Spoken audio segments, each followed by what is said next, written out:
Cek satu. Assalamualaikum warahmatullahi wabarakatuh. Alhamdulillah wassalatu wassalamu ala rasulillah. La hawla wa la quwwata illa billah. Amma ba'du. Bersyukur kita kepada Allah, malam kini kita telah sampai di setengah Ramadan. Malam nangka 5 balik.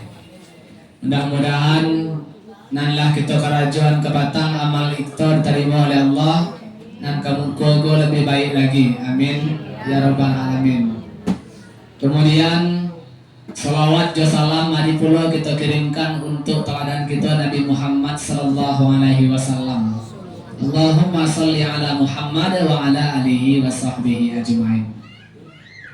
Lebih kurang 10 menit kemudian kita akan menyampaikan tausiah Ramadan dengan tema atau judul mimpi. Ada judulnya? Mimpi. Halo ya. Apa ibu yang terhormat? Kadang-kadang hal-hal besar itu dimulai dari mimpi-mimpi besar. Kadang-kadang hal-hal yang akan kita kerjakan itu berawal dari impian awak terhadap sesuatu itu. Oleh karenanya tidak salah kita memiliki mimpi besar agar kita juga termotivasi untuk mewujudkan mimpi tersebut dengan energi besar pula. Mari kita belajar dari kisah-kisah para sahabat dan kisah-kisah orang-orang terdahulu. Betapa mereka ini memiliki mimpi-mimpi besar untuk meraih hal-hal besar. Pertama misalnya, saya ingin sampaikan satu kisah kepada kita tentang mimpi seorang wanita. Kececok untuk ibu.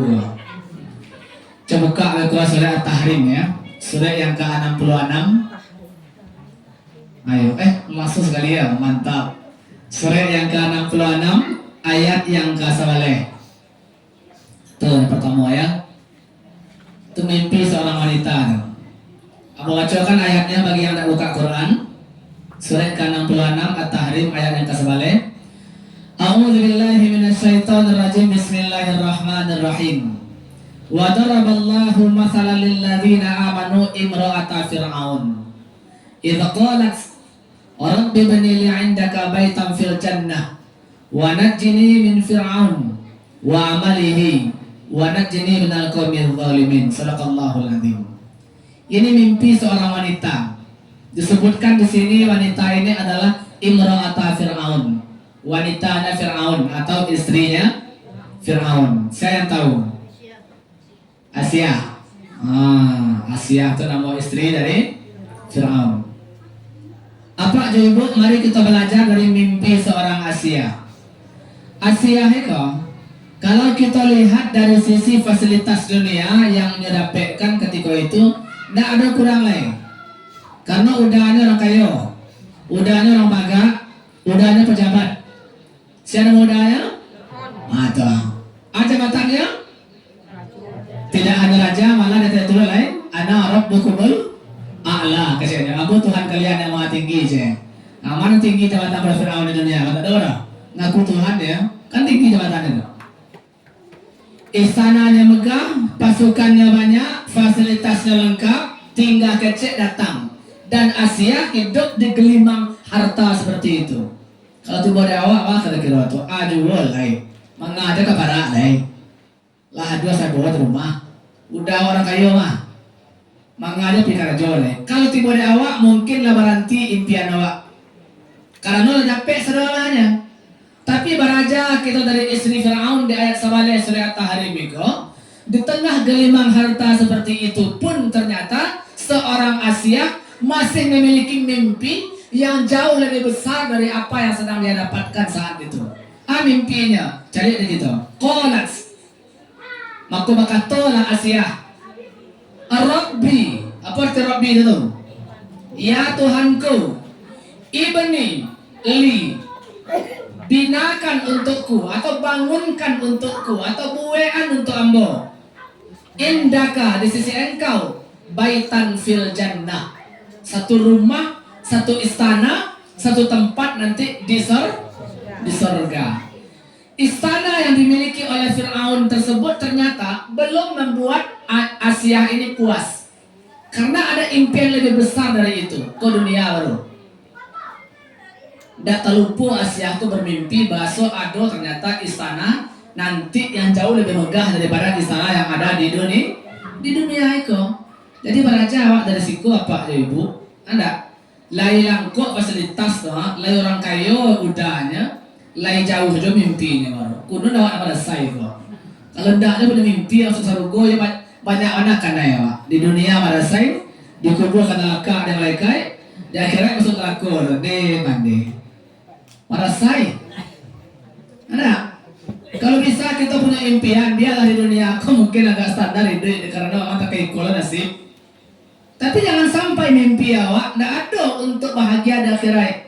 Kalau bisa sih kedua-duanya. Rabbana atina fid dunya hasanah wa fil akhirati hasanah wa qina adzabannar. Begini Kalau mana kas bayang. Kalau mau salat tarawih sama awak. Tapi orang pulang loh. Ada beberapa musola macam habis tarawih nyetin ceramah. Dia puas sihnya. Pertama di musola Jambu ya, Ngalau. Yang kedua di musola di Sawat Tuang. Wah, ternyata tarawih itu. Tapi nya kompak jamaahnya. Asal pulang kan awas ya saya mengurusnya.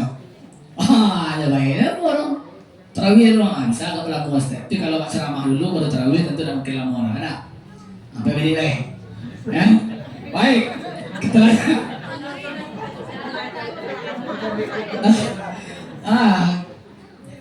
Contoh yang kedua, orang yang punya impian tinggi, kemudian dia mengeluarkan energi besar pula untuk itu adalah salah seorang panglima perang salib namanya Salahuddin Al-Ayyubi. Ikut ceritanya agak rasis tapi mohon maaf ya, karena kita bercerita di tengah-tengah umat Islam. Kalau ada tetangga kita non Muslim, mohon maaf, ini murni hanya untuk kita yang Muslim. Kalau tidak ada pakai ini keterangan Arab, kalau ketek. Dulu perang salib antara Muslim dengan non Muslim itu berlangsungnya bukan sehari dua hari, bukan setahun 2 tahun, bukan 10 tahunan, tetapi lama, berjilid-jilid, berepisode-episode perang itu. Sesekali menang Muslim, sesekali kalah, sesekali menang, sesekali kalah. Sehingga perang itu sangat tergantung nanti kepada kondisi siapa panglima perangnya. Mencari kondisi perang tidak berkesudahan, maka muncullah satu ide dari Salahuddin Al-Ayyubi sebagai panglima perang terhebat ketika itu. Ini punya impian tinggi, impiannya, mimpi dari Salahuddin Al-Ayyubi itu. Ambo ndak akan tersenyum, ambo sebelum betul-betul perang itu dimenangkan oleh Muslim, lalu mereka tak berani lagi setelah itu macam-macam. Ia berhenti perang tuh. Coba bayangkan, Salahuddin mengecek ke kawan-kawannya, ambo akan senyum sebelum impian kau tercapai. Maka impian besar itu diiringi pula dengan kerja-kerja besar. Tiba kawannya mangguyunya selanya, halo, ada yang cek, ada dong, jadi dua-dua ada yang akan senyum dah sebelum perang kau dimenangkan. Ternyata luar biasa, impian besar tadi, impian tinggi tadi itu membuat Salahuddin Al-Ayyubi juga mengeluarkan energi besar untuk mewujudkannya. Kalau enggak tuh hilang pahala serakah senyumnya kan. Maka berkecamuk perang dan setelah itu memang luar biasa ya. Kemenangan gemilang dari pasukan Muslim oleh Salahuddin Al-Ayyubi. Mana? Kedua, ya Asia, siapa? Salahuddin Al-Ayyubi. Yang ketiga, Tariq bin Ziyad, lihat ada mana ngasih itu? Mana nama mana? Tariq bin Ziyad. Ada nama ngasih Tariq. Kalau Tariq itu artinya itu jalan ya. Orang menempuh jalan tertentu untuk kejiwaan dan kewatanan namanya Tariqoh atau Tariqai namanya. Tariq bin Ziyad ini itu adalah pasukan yang pertama sekali menyeberangi laut untuk menaklukkan daratan Eropa. Jadi ketika itu kita kok di Asia dan Afrika kok lah menguasai Muslim kok, tapi di belahan Eropa sana masih banyak yang perlu didakwai. Maka Tariq bin Ziyad ketika itu memimpin pasukan. Kecilnya, yuk kalian nang lebasalero ikut ambo. Kita coba lah tentara Eropa itu lawan. Wala soalnya. Maka muncullah pasukan-pasukan dan basalero ya, naik kapal sederhana menyeberang lautan dengan niat tiba di Semarang beko dakwahi Islam. Kalau orang Tuberang atau Madak Basaka termasuk melawan. Ternyata baru saja turun dari kapal, mereka sudah disambut oleh pasukan hebat Eropa. Pasukan dari itu luar biasa kecanggihan teknologis persenjataannya canggih. Pasukannya berlipat-lipat banyaknya dibandingkan dengan pasukan yang dibawa oleh Tariq bin Ziyad. Maka menteri pasukan itu ciut nyali sebagian besar dari pasukan itu. Hampir-hampir pasukan itu akan balik kanan, lari ke kapal balik, pulang balik. Melihat gelagat seperti itu, Tariq bin Ziyad cerdas. Awak kalau kemajuan itu tanggung aja. Dia api-api, nyoncen ke kapal itu, nyebakannya kapal itu. Saya buat ancur kapal itu. Ketika kapal kau lancur, tercinganga adalah pasukan keseluruhannya. Kau buat kau wahai panglima. Kata Tariq bin Ziyad, pilihan cuma dua. Pulang kampung awak mati konyol di lautan. Kapal tak dolai. Tapi kalau maju awak masih ada dua kemungkinan. Pertama kita menang, Islam berjaya. Yang kedua kita mati, syahid masuk surga. Mana nama? Oh, yang ada itu dah dolai. Tadi yang balik semangat. Ada. Berkecamuklah perang yang tak berimbang itu. Tapi karena impiannya besar, energi yang dikeluarkan oleh Tariq bin Ziyad bersama dengan pasukannya juga besar. Tercatat dalam sejarah perperangan tersebut dimenangkan oleh pasukan Tariq bin Ziyad. Lewat ini ya bakar itu. Coba tanggung itu ini apa? Apa sekali tahun ceramah sebenarnya macam itu apa? Atau malah kalau ini deh. Ya. Ini cerita sekarang, cerita motivasi itu Pak. Nan kampe ya cukup dari mau cerita. Nan kampe atau kusal terakhir yang P salah. Mana? Nan kampe adalah cerita Barak bin Malik. Lihat di mana nama Barak bin Malik. Ada yang indah, ada yang lain ya. Memang terkait itu gitu kadang-kadang kan Malik baca sejarah ada sejarah Islam. Sama dengan SMA Rabi Muhammadiyah kan, masuk ke lokal kan. Sudah berapa novel yang kamu tuntaskan? Sekian Ustaz. Sirah sahabat berapa? Jangankan sirah sahabat, sirah Nabi saya tuntas dibahas lagi. Kau akan terbalik ya. Aku mau ngajak kelas 2 balik untuk sampaikan. Sebelum novel terkenal bedah dulu dong sirah orang-orang hebat dalam Islam itu. Novel itu khayalan terkadang kebanyakan ya, walaupun ada sebagiannya kisah nyata ya. Tapi kalau secara Rasul dan sahabat itu kan keren kan, heroik. Ya, baik. Ambo yang disampaikan itu terakhir. Barak bin Malik itu cerita uniknya kok adalah di era pemerintahan Abu Bakar As-Siddiq.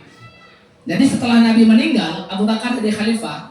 Itu kan ada 3 kelompok manusia yang dilawan oleh Abu Bakar. 1, al-murtaddin, orang-orang murtad. Yang kedua, mani'uz zakah, orang-orang yang tidak mulai bayar zakat. Yang ketiga adalah nabi palsu. Kan 3 kelompok besar itu muncul sepeninggal Rasulullah. Dan itu PR besar bagi Abu Bakar As-Siddiq. 2 tahun lamanya menjadi khalifah, yang itu yang jadi stressing dari perjuangan Abu Bakar As-Siddiq. Ketika itu perang melawan nabi palsu. Induk angkangnya mana? Namanya adalah Musailamah Al-Kadzdzab. Di masa Nabi dalam mulanya bukan Nabi itu mah. Cuma dalam bagaimana lain, lama nikah Nabi bagainya. Ngajak perang Abu Bakar kan. Maka terjadilah satu peperangan besar di masa itu yang disebut dengan perang Yamamah. Perang antara Abu Bakar melawan Musailamah Al-Kadzdzab sebagai gembong nabi palsu ketika itu. Apa jadi pun terhormat? Karena selama itu orang sadar di Muhammad, kini Muhammad lama meninggal, maka mengkengkek barangnya orang kau. Banyak ternyata pasukan Musailamah Al-Kadzdzab itu. Perang dahsyat pun terjadi perang Yamamah tersebut. Karena perang itu dahsyat, ya banyaknya yang meninggal ketika baik dari Muslim maupun dari para pendukung nabi palsu itu. Izin Allah, ternyata perperangan itu sudah hampir dimenangkan oleh pasukan Abu Bakar. Cuma pasukan Abu Bakar terhenti begitu akan menembus benteng terakhir dari pertahanan Musailamah Al-Kadzdzab. Tidak tahu, benteng itu kokoh, pintu tertutup, kemudian pagarnya tinggi. Setiap pasukan datang itu dihujani dengan peluru atau panah dari atas. sehingga banyak yang syahid. Makulah lebih mula paling perang baca boleh kaya. Kalau awak serbunya taruh matanya masuk sinannya terete mambai. Saat itulah muncul ya, mimpi gila dari seseorang yang bernama Barak bin Malik yang akan musitukan bagian terakhir itu. Kecik Barak bin Malik, aku punya ide komandan perang cina. Kalau awak sosok ya taruh kau mati sudah lah kau mah. Amo kalah dari negara.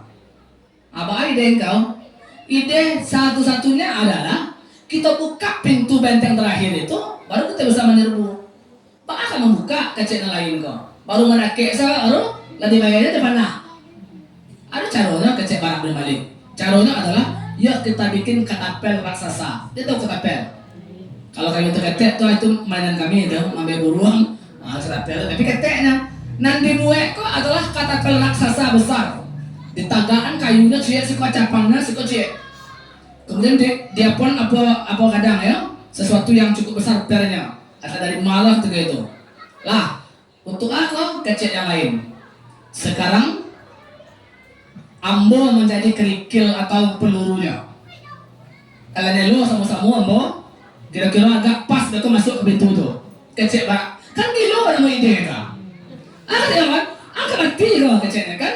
Jadi ada jalannya lain kecuali kita harus menang. Dan tidak ada jalan menang kecuali kita buka pintu itu. Dan tidak bisa kita masuk ke pintu itu kecuali dalam diate. Tidak bisa kita tabang kecuali itu ketapel aja. Teman-teman orang tuh kan. Baku wah, angka mana ngalahin kau pasukan gua. Kan aku udah ketek cina. Badannya ketek, badan ngalahin butuh ambo lo gua. Kalau orang kan kadang nggak tahu aku ada cina kan ambo salah cina. Badannya keren piang. Akhirnya karena permintaan ini dia lo lah, kok ketapel gua, ya. Dia lo Barak bin Malik kan. Bahasa Samoa lah, lapian, tabang tuh kan, yo tapi masuk ke dalam tuh ya, gitu. Terkajut orang siapa kau dia kan? Barak mah kecil orang tuh kan? Ketika orang sedang kaget tadi itulah momen yang pas bagi Barak bin Malik untuk membuka kunci pintu itu. Akhirnya pintu itu terbuka, kemudian orang itu sibuk ya menghajar Barak bin Malik ke, sehingga cair tubuhnya ya ketika itu. Syahid di sini Barak bin Malik. Tapi apa efek dari itu? Pintu terbuka, pasukan muslim datang di saat pasukan kafir sibuk menghantam seorang Barak bin Malik. Dia telah menunjukkan mimpinya dan menunjukkan mimpinya, perang tersebut pada akhirnya dimenangkan oleh pasukan Abu Bakar As-Siddiq. Ide gila, mimpi gila dari seorang Barak bin Malik gitu. Jadi Ambo ingin menyimpulkan malam kini kok. Lalu Ramadan tawara ada gitu gini kok. Mulai, Anda kalau awak tak punya mimpi dalam Ramadan awak, kau katakan ikut tadi kan ya. Bangunlah mimpi tinggi seketik. Tahun kapatang awak katang sekali. Iya bangun mimpi tahun kini kau dapat minimal 2 kali katang awak. Tahun kapatang mungkin tahajud awak hanya beberapa kali. Iya kita punya mimpi kini, kita banyakkan lah. Mimpi-mimpi yang seperti itu telah biasanya akan menggerakkan awak untuk mewujudkannya. Semoga selalu kita makin lama kita hidup makin banyak ada amal itu. Amin. Dan amal itu biasanya berawal dari mimpi ya, karena kerajo itu dari persepsi mulainya. Nah itu sudah kaji gini, ada udah selewainya. Ada, panik lah kita berkusan terawih ya bang. Ada, anak-anakmu lalu lah kan berdua ya, ada enggak? Ya itu saja dari yang mohon maaf. Ada, ambo senang gini lah lalu karena nostalgia di situ ya, mau lalu senang duluan di kamar gua ya, karena mulai ngontrak di rumah Hamai senang gitu kan. Jadi aku dulu bagian di situ kok. Cuman balai di bawah untung ya. Apa nih alhamdulillah ada. Nah, cuma tadi kok jawab Pak Ibu siko sekali setahun ya di Ramadan. Alhamdulillah ya. Nah, itu saja dari aku. Banyak maaf. Mari kita tarawih. Assalamualaikum warahmatullahi wabarakatuh.